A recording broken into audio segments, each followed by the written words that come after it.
Are you able to grow tomatoes for a fall harvest in your area? If so, do you plant new tomatoes or do you take your existing tomato plants and cut them back?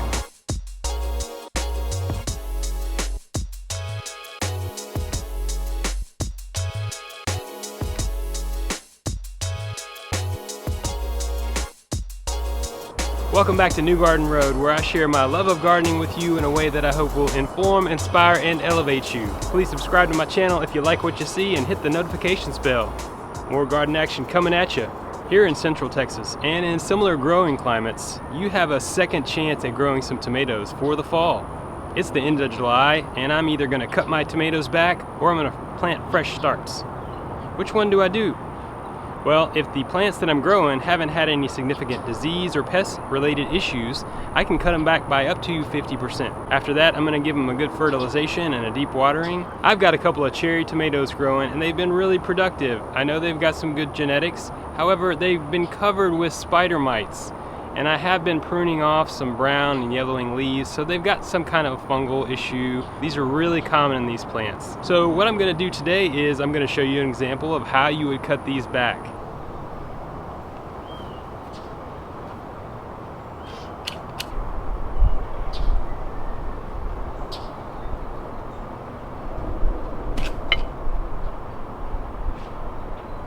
I'm growing two varieties of cherry tomato plants right now, the black cherry and the Matt's wild cherry. These have been really productive for me, really delicious. I enjoy growing them every year. I like the cherry tomatoes. They're a little bit easier for me to grow here in this hot weather climate throughout the summer. And I may take some measures to assure that they are protected from the searing summer sun. Elements such as shade cloth can be employed as these tomatoes flush back out and have some new tender foliage to help them stay protected and to get growing. If you have a lot of issues going on with your tomatoes, such as spider mites, some type of blight, or some other fungal diseases that you have been battling, it may be best to just start from scratch and think about crop rotation. Don't plant in the same place if you've had some of those issues. You want to remove those guys all together and plant in a new location.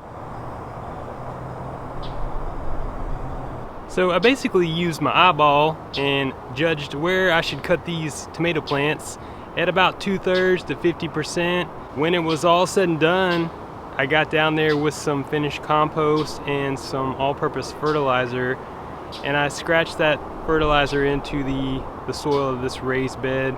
That's going to give them some good food to start off some new growth, but just keep in mind it may be a better option for you to just start from scratch. Get some fresh tomato starts, put those in the ground, and get them growing for the fall. So yeah, you have a choice to make.